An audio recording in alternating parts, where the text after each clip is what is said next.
నమస్కారం. ఘంటారావానికి స్వాగతం. ముందుగా ప్రధాన అంశాలు. సీఎం పక్కనే సీబీఐ వెతుకుతున్న నిందితుడు, చెట్టాపట్టాలేసుకుని తిరుగుతున్నా పట్టని బైనం.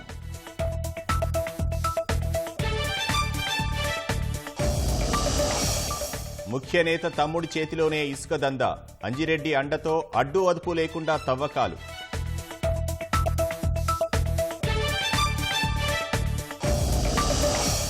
రాష్ట్రంలో జోరుగా సాగుతున్న ఎన్నికల ప్రచారం, ప్రత్యేక సమావేశాలు, సదస్సులు.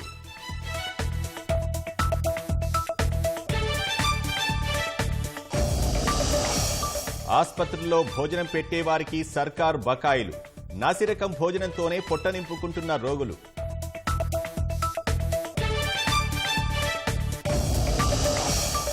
పశ్చిమాసియాలో ఉద్రిక్తంగా మారిన పరిస్థితులు, ఇరాన్పై ప్రతీకారం తీర్చుకుంటామని ఇజ్రాయెల్ సవాల్.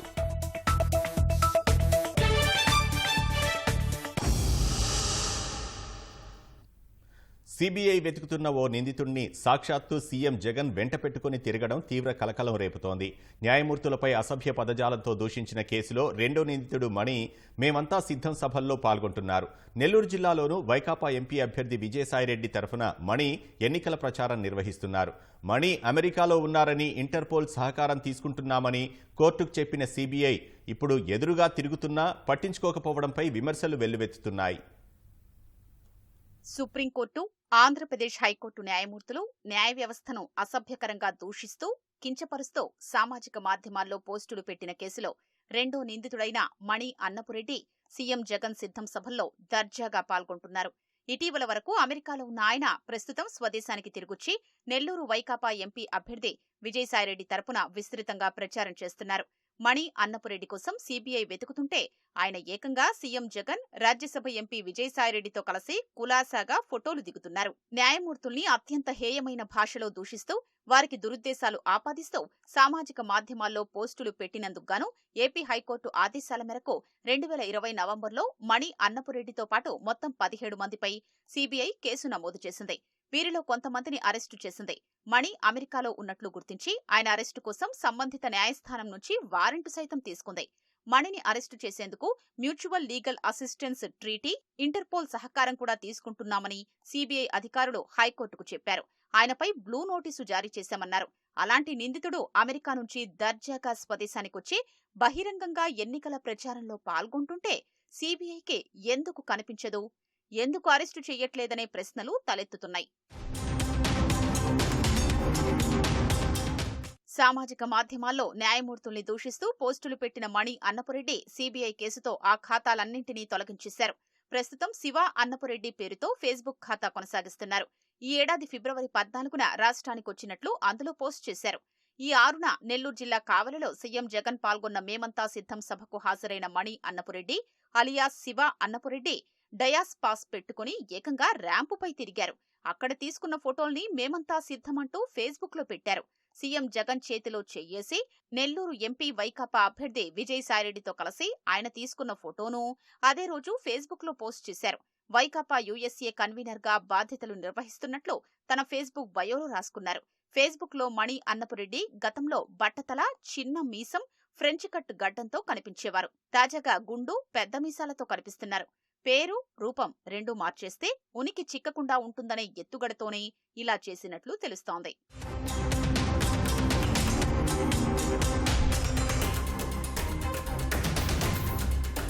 మణి అన్నపురెడ్డి పేరుతో ఉన్న ఫోటోలు, శివ అన్నపురెడ్డి పేరిట ఉన్న ఫోటోల్ని బెంగళూరు, హైదరాబాద్లోని ఫోరెన్సిక్ నిపుణులకు పంపించి వాటిలో ఉన్నది ఒకరేనా, వేర్వేరు వ్యక్తులా అని అభిప్రాయం కోరగా ఒకే వ్యక్తిని నిర్ధారించారు. మణి అన్నపురెడ్డి, శివ అన్నపురెడ్డి పేర్లతో ఉన్న ఫోటోల్ని పోల్చి చూస్తే ఆ రెండిటిలో ఉన్న వ్యక్తి ముఖ కవళికలు ఒకేలా ఉన్నాయి. అయితే ఆ ఫోటోలు వేర్వేరు సంవత్సరాల్లో తీసుకున్నట్లు తెలుస్తోంది. ఆర్టిఫిషియల్ ఇంటెలిజెన్స్ నిపుణులకు ఈ ఫోటోలు పంపించగా సాంకేతిక పరిజ్ఞానంతో విశ్లేషించారు. మణి అన్నపురెడ్డి, శివ అన్నపురెడ్డి పేరిట ఉన్న ఫోటోల్లోని వ్యక్తి ఒకరేనని తేల్చి చెప్పారు.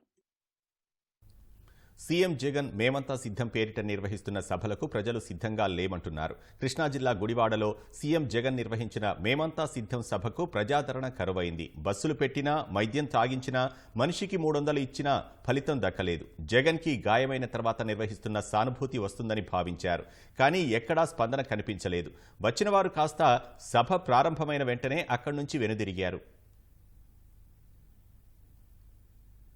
ఓటుతో వైకాపాకు బుద్ధి చెప్పాలని, జగన్ను గద్దెదించాలని ప్రజలకు తెలుగుదేశం నేత నందమూరి బాలకృష్ణ పిలుపునిచ్చారు.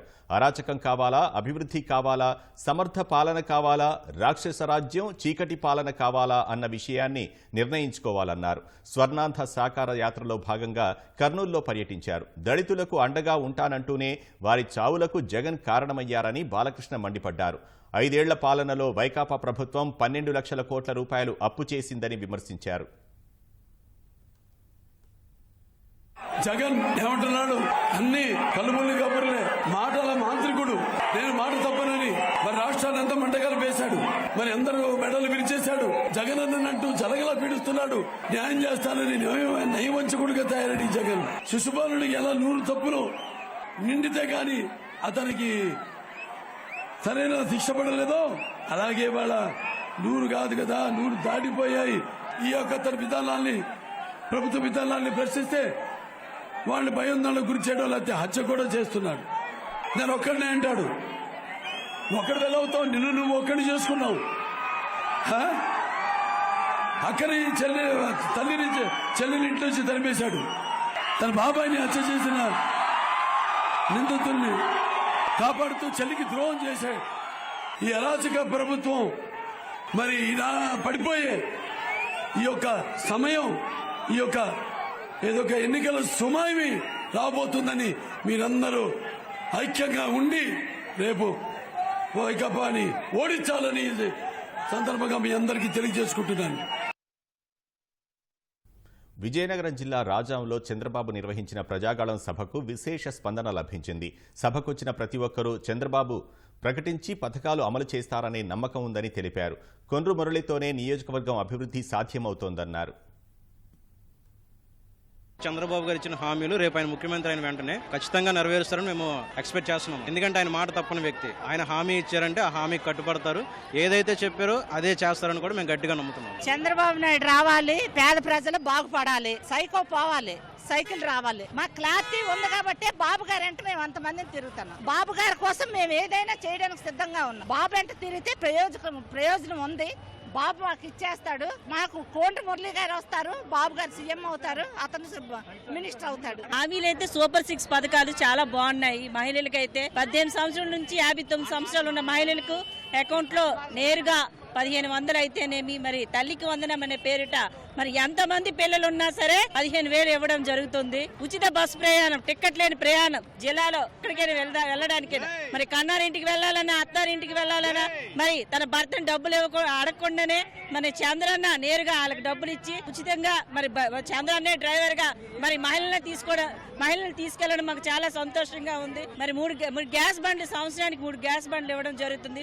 అలాగే ఇంటింటికి నీటి కుళాయి అనేది ఇవ్వడం జరుగుతుంది. పూర్తి రిచ్ అంటే పేదవాళ్ళని ధనికులు చేయడమే చంద్రబాబు నాయుడు గారి ముఖ్య ఉద్దేశం. ఈ పథకాలన్నిటికీ ప్రజలు చాలా ఉత్సాహవంతంగా ప్రజలు చంద్రబాబు నాయుడిని ఎప్పుడెప్పుడో గెలిపిస్తామని చెప్పి ఎదురు చూస్తున్నారు. ఇక్కడ మహిళలు అయితేనేమి, యువకులు అయితేనేమి. కోండ్ర మురళి గారు వస్తే రాజాంకి మంచి జరుగుతుంది. ఎందుకంటే అభివృద్ధి చేయాలంటే కోండ్ర మురళితోనే ఒక్కరితోనే సాధ్యం అవుతుంది. కనుక ఆయన మనకి ఈ రాజా నియోజకవర్గంలో మంచినీరు అయితేనేమి, రోడ్లు అయితేనేమి అన్ని విధాలుగా అభివృద్ధి చేసే పదార్థ కోండ్ర మురళి ఆయన ఒక్కరికే సాధ్యం. కనుక యువతకు అయితేనేమి చంద్రబాబు నాయుడు ప్రకటించినట్టుగా నిరుద్యోగ భూతి కింద 3,000 రూపాయలు, అలాగే విదేశీ విద్య కింద కూడా ప్రకటించడం జరిగింది. ఇవన్నీ కూడా సక్రమంగా అమలు జరుగుతామని, టీడీపీ ప్రభుత్వం వస్తుందని నిరుద్యోగత ఎదురు చూస్తాను. అలాగే డిఎస్సి కూడా సార్ చెప్పినట్టుగా డిఎస్సి కూడా తీయాలని నిరుద్యోగం చూస్తున్నారు. అలాగే కానిస్టేబుల్ కూడా ఉద్యోగాలు తీయాలని, భర్తీ చేయాలని నిరుద్యోగం చూస్తారు. కనుక టీడీపీ ప్రభుత్వం కోసం ఎదురు చూస్తున్నారు.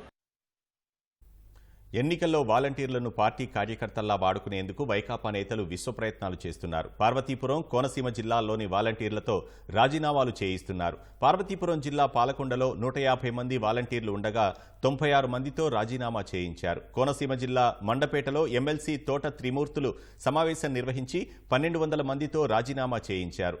ఇష్టం లేకపోయినా వైకాపా నేతలు తీవ్ర ఒత్తిడితో వాలంటీర్ల రాజీనామాలు చేశారనే ఆరోపణలున్నాయి. మే నెలకు సంబంధించి పింఛన్లు 1-2 తేదీల్లోపే ఇంటింటికి పంపిణీ చేసేలా ఈసీ చర్యలు తీసుకోవాలని సిటిజన్స్ ఫర్ డెమోక్రసీ డిమాండ్ చేసింది. పింఛన్ల విషయంలో ఎన్నికల సంఘం ఆదేశాలను వక్రీకరించేలా కొందరు వ్యవహరించారని ఆరోపించారు. ఈ వ్యవహారంలో సిఎఫ్డిని దోషిగా చూపేందుకు ప్రయత్నాలు చేశారన్నారు. వాలంటీర్లతో రాజీనామా చేయించి పోలింగ్ ఏజెంట్లుగా నియమించుకోవడం సరికాదన్నారు. గత 5 సంవత్సరాలుగా వైఎస్ఆర్ కాంగ్రెస్ పార్టీ కార్యకర్తలుగా కొనసాగుతూ ప్రభుత్వ వేతనం తీసుకుంటూ ప్రజల సొమ్ముతో పనిచేస్తూ వైఎస్ఆర్ కాంగ్రెస్ పార్టీ కార్యకలాపాలలో భాగం పంచుకుంటూ అవ్వలకి తాతలకి జగనన్న మళ్లీ అధికారంలోకి వస్తేనే ఈ పెన్షన్లు కొనసాగుతాయి అనేటువంటి భావాలను వాళ్ళలో తీసుకొస్తూ కృషి చేయడాన్ని సిటిజన్స్ ఫర్ డెమోక్రసీ గమనించింది. ఇది ప్రజాస్వామ్యానికి విఘాతం కలుగుతుందని, ప్రభుత్వ వేతనంతో కొనసాగుతున్న వాలంటీర్లు ఒక పార్టీ కార్యకర్తలుగా మారకూడదని మా దృక్పథం. మే నెలలో 1-2 తేదీల్లో తప్పనిసరిగా ప్రతి ఇంటికి వెళ్లి పెన్షన్ ఇచ్చే కార్యక్రమానికి శ్రీకారం చుట్టాలని కోరుకుంటున్నాం. పంచాయతీ సిబ్బంది ఉన్నారు, ఏఎన్ఎంలు ఉన్నారు, విఆర్ఓలు ఉన్నారు, విఆర్ఏలు ఉన్నారు, పంచాయతీ సెక్రటరీలు ఉన్నారు, అంగన్వాడీ వర్కర్స్ ఉన్నారు. ఇట్లా అనేక మంది గ్రామాల్లో అందుబాటులో ఉన్నారు. వారందరినీ వినియోగించుకుంటే 2 రోజుల్లో ప్రతి ఇంటికి వెళ్లి పెన్షన్ ఇవ్వచ్చు. ఇసుక అక్రమ వ్యాపారంలో ఆయన మాటే శాసనం. ఆయన చెప్పాడంటే జరిగి తీరాల్సిందే, లేదంటే నాశనం అవ్వాల్సిందే. ఆయన్ను ప్రసన్నం చేసుకుంటే అనుమతులు, నిబంధనల గొడవే ఉండదు. కోర్టు ఆదేశాలు, ఆంక్షలు ఉన్నా పట్టించుకోనక్కర్లేదు.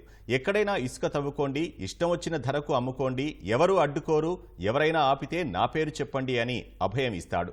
ఇంతలా పెత్తనం చెలాయిస్తున్న ఆయన ప్రజాప్రతినిధో, ఇసుక గుత్తేదారో, బడా సంస్థ ప్రతినిధో కాదు. అయినా ఇసుక వ్యాపారాన్నంతటినీ తన గుప్పిట పెట్టుకున్నాడు. ఆయన పేరే అంజిరెడ్డి. రాష్ట్రంలో ఇసుక దందా, అందులో భారీ దోపిడీకి ముఖ్య నేత సోదరుడు తెర వెనుక స్కెచ్ వేస్తే అంజిరెడ్డి తెర ముందుండి నడిపిస్తాడు. ఆయన ఓ ముఖ్య నేతకు సోదరుడు. ఆ నాయకుడి అధికారాన్ని అడ్డుపెట్టుకుని ఇసుక చోరుడిగా అవతారమెత్తాడు. ఈ అడ్డగోలు దందాను చక్కబెట్టేందుకు, అక్రమ సొమ్మును చుట్టేందుకు ప్రత్యేకంగా ఓ వ్యక్తిని నియమించుకున్నాడు. ఆ వ్యక్తి ఇక్కడ కాదు, అక్కడ కాదు, ఏకంగా సీఎంఓలోనే తిష్ట వేశాడు. ఆ కార్యాలయం నుంచే చక్రం తిప్పుతూ గరుడ శాఖ అధికారుని గడగడలాడిస్తున్నాడు. ఎంతలా అంటే రీచ్లకు, తనిఖీలకు వెళ్లిన అధికారులు సైతం తోక ముడుచుకొని రావాల్సిందే. ఉన్నతాధికారులతో చీవాట్లు తినాల్సిందే.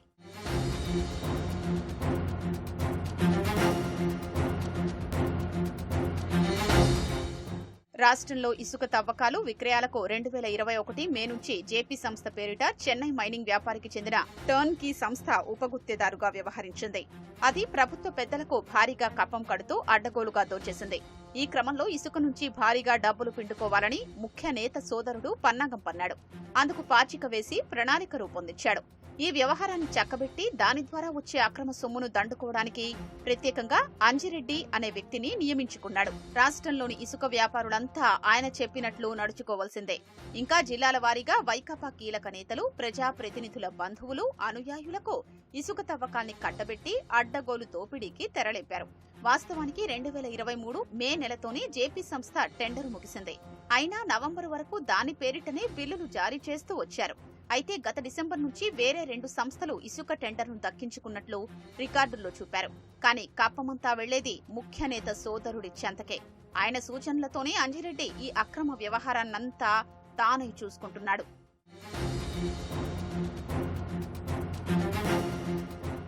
అంజిరెడ్డి ఉమ్మడి గుంటూరు జిల్లాలో ఓ మాజీ ఎంపీ వద్ద చాలా కాలం పనిచేశాడు. ఆయన వ్యవహారాలన్నీ చూసుకునేవాడు. తరువాత ఏపీలోని ఓ ప్రముఖ కార్పొరేట్ గ్రూప్ లో అసోసియేట్ జనరల్ మేనేజర్ గా కొనసాగాడు. ఆ గ్రూప్ కి జగన్ ప్రభుత్వం మన రాష్ట్రంలోని పలు ప్రాజెక్టులు కట్టబెట్టింది. అటువంటి సంస్థలో కొనసాగిన అంజిరెడ్డికి ముఖ్య నేత సోదరుడు ఇసుక బాధ్యతలు అప్పగించాడు. ప్రతి ఉమ్మడి జిల్లాకు ఓ మేనేజర్, ఒక్కో రీజియన్ కు ఒక్కో రీజియన్ మేనేజర్ చొప్పున కార్పొరేట్ స్థాయిలో నియమించుకుని అంజిరెడ్డి ఇసుక వ్యాపారాన్ని నడిపిస్తున్నాడు.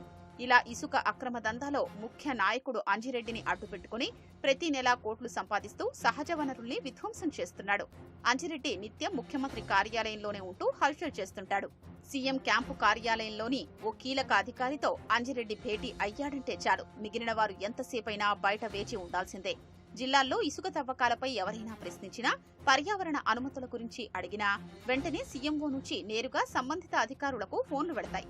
ఆయా జిల్లా అధికారుల్ని హెచ్చరించేలా అంజిరెడ్డి మౌఖిక ఆదేశాలు జారీ చేయిస్తూ ఉంటాడు. ముఖ్యనేత సోదరుడి కనసన్నల్లో అంజిరెడ్డి ఈ వ్యవహారం చూస్తున్న రోజు నుంచి అనుమతులు లేకపోయినా రాష్ట్ర వ్యాప్తంగా ఇష్టానుసారంగా ఇసుక అక్రమ తవ్వకాలు మొదలయ్యాయి. ఇసుక తవ్వకాలపై మరోసారి సమీక్ష జరపాలని, కొత్తగా పర్యావరణ అనుమతులు జారీ చేయాలంటూ ఎన్జీటీ గతేడాది మార్చిలో ఆదేశాలు జారీ చేసింది.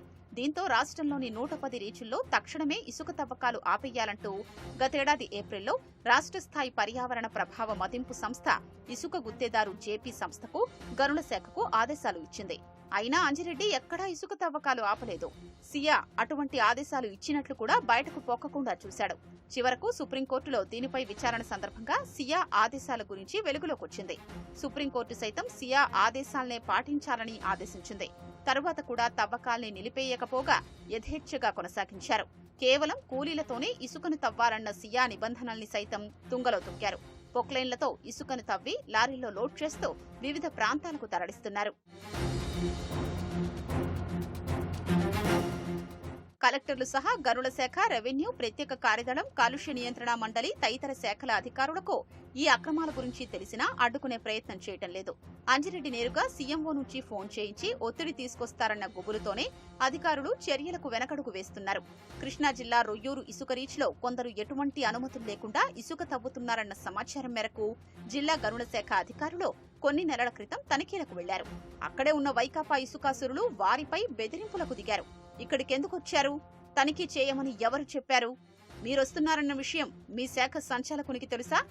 ఈ రీచ్లు ఎవరేమనుకుంటున్నారు అంటూ వారిపై దాడికి పాల్పడినంత పనిచేశారు.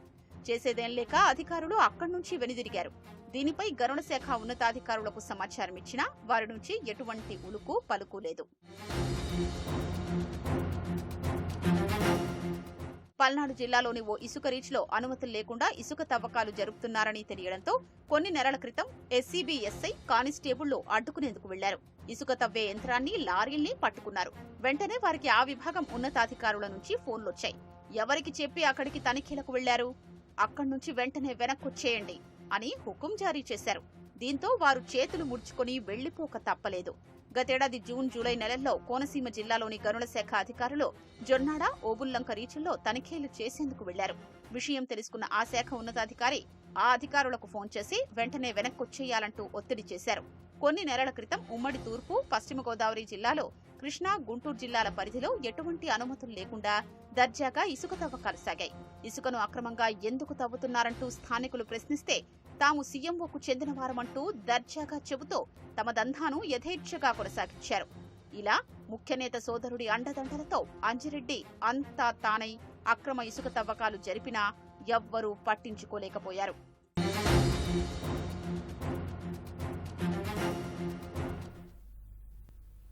మాటల్లో గొప్పతనం, చేతల్లో చేతకానితనం, ఇది 5 ఏళ్ల జగన్ సర్కార్ సాధించిన ఘనత.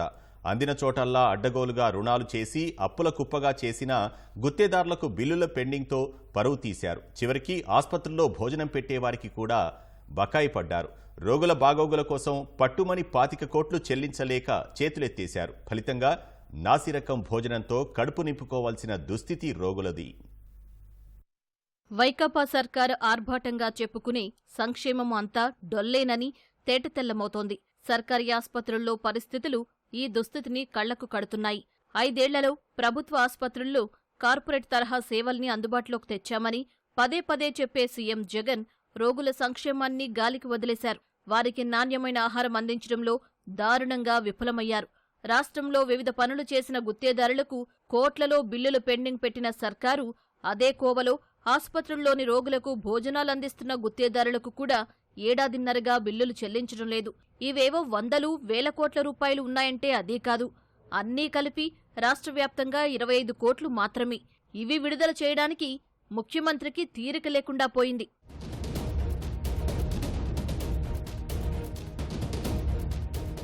బిల్లుల బకాయి ప్రభావం రోగులకు వడ్డించే ఆహార నాణ్యతపై పడుతోంది. ఏ ఆస్పత్రిలో చూసినా చాలీచాలని అల్పాహారం, ఉడికి ఉడకని అన్నం, నీళ్లలాంటి కూరలు, సాంబారే అందుతున్నాయి. తక్కువ ధరకు అందుబాటులో ఉండే కూరగాయలతోనే వంటలు తయారవుతున్నాయి. ఫలితంగా చికిత్స పొందుతున్న రోగులు కోలుకునే సమయం పెరుగుతోంది. కానీ నెలల తరబడి ప్రభుత్వం నుంచి చెల్లింపులు నిలిచిపోతే నాణ్యమైన ఆహారాన్ని ఎలా అందించగలమంటూ గుత్తేదారులు ప్రశ్నిస్తున్నారు. ఇన్పేషెంట్లకు పోషకాహారం అందించేందుకు ఉదయం అల్పాహారంతో పాటు మధ్యాహ్నం, రాత్రి సమయాల్లో భోజనం సరఫరా చెయ్యాలి. ప్రతిరోజు ఒక గుడ్డు, అరటిపండు ఇవ్వాలి. షుగర్ బాధితులకు రాగి సంగటి పెట్టాలి. ఇందుకు ఒక సాధారణ రోగికి రోజుకు 80 రూపాయలు, బాలింతలకు 100 రూపాయలు చొప్పున ప్రభుత్వం చెల్లిస్తోంది.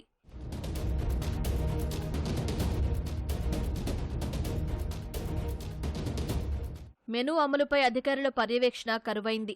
వంటగదుల పరిశుభ్రత, కూరగాయలు, బియ్యం, పప్పులు, నూనెల నాణ్యతను వైద్యాధికారులు నిత్యం పరిశీలించాలి. వీరు రుచి చూసిన తర్వాతే రోగులకు భోజనం పంపిణీ జరగాలి.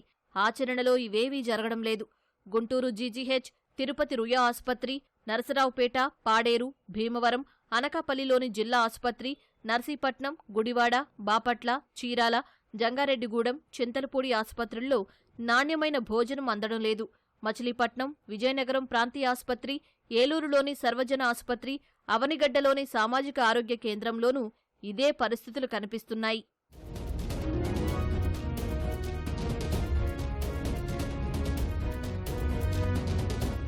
అన్ని ఆస్పత్రుల్లోనూ అల్పాహారంగా ఎక్కువగా పులిహోర, కిచిడి, ఉప్మా పెడుతున్నారు. ఉదయం పలుచటి పాలందిస్తున్నారు. భోజనంలో చిమిడిన అన్నం, రుచీపచీలేని కూరలు, పప్పే కనిపించని నీళ్లలాంటి సాంబారు ఇస్తున్నారు. మజ్జిగ సైతం నీళ్లలా ఉంటోంది. మధ్యాహ్నం ఇస్తున్న అరటిపండ్లు, గుడ్లు పరిమాణంలో చిన్నవిగా ఉంటున్నాయి. ఖర్చు తగ్గించుకునేందుకు గుత్తేదారులు సిబ్బందిని తగ్గించడంతో భోజన వడ్డనకు వేళలు పాటించడం లేదు. ఒక్కోసారి అల్పాహారం ఉదయం 11:30 గంటలకు, మధ్యాహ్న భోజనం 1:30 తర్వాత అందిస్తున్నారు. ఈ కారణంగా వార్డుల్లోని 20% మంది రోగులకు భోజనం అందడం లేదు. దీనికి తోడు వడ్డనలోనూ వేగం పెంచి కంచంలో ఒకేసారి అన్ని ఆహార పదార్థాలను వడ్డిస్తున్నారు. దాంతో రోగులకు తక్కువ పరిమాణంలో ఆహారం అందుతోంది. కొన్ని చోట్ల 50 నుంచి 60 మందికే వండుతూ 100 మందికి సరిపెడుతున్నారు. ప్రసూతి ఆసుపత్రుల్లో బాలింతలకు ప్రత్యేక మెనూ పాటిస్తున్న దాఖలాలు కనిపించడం లేదు. కొన్ని చోట్ల వార్డు వద్ద కాకుండా ఆసుపత్రి ప్రాంగణంలో ఏర్పాటు చేసిన కౌంటర్లలో భోజనాలు అందిస్తున్నారు.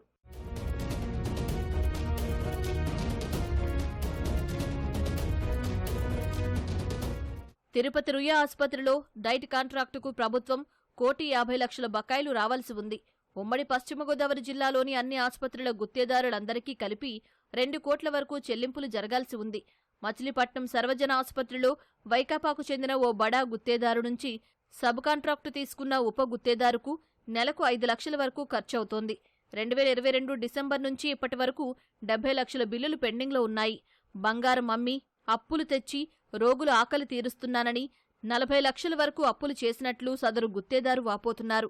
అవనిగడ్డ సామాజిక ఆరోగ్య కేంద్రం గుత్తేదారుకు 15 నెలల నుంచి బిల్లులు ఆగిపోయాయి. గుడివాడ ప్రాంతీయ ఆసుపత్రిలోనూ ఇదే పరిస్థితి. అనకాపల్లి జిల్లా ఆసుపత్రి గుత్తేదారుకు 1,25,00,000 చెల్లించాల్సి ఉంది. విజయనగరం ప్రభుత్వ సర్వజన ఆసుపత్రి, ఘోష ఆసుపత్రి కలుపుకుని కాంట్రాక్టర్కు మొత్తంగా 1,09,00,000 వరకు, మన్యం జిల్లాలోని వారికి 40 లక్షల వరకు చెల్లింపులు పెండింగ్లో ఉన్నాయి.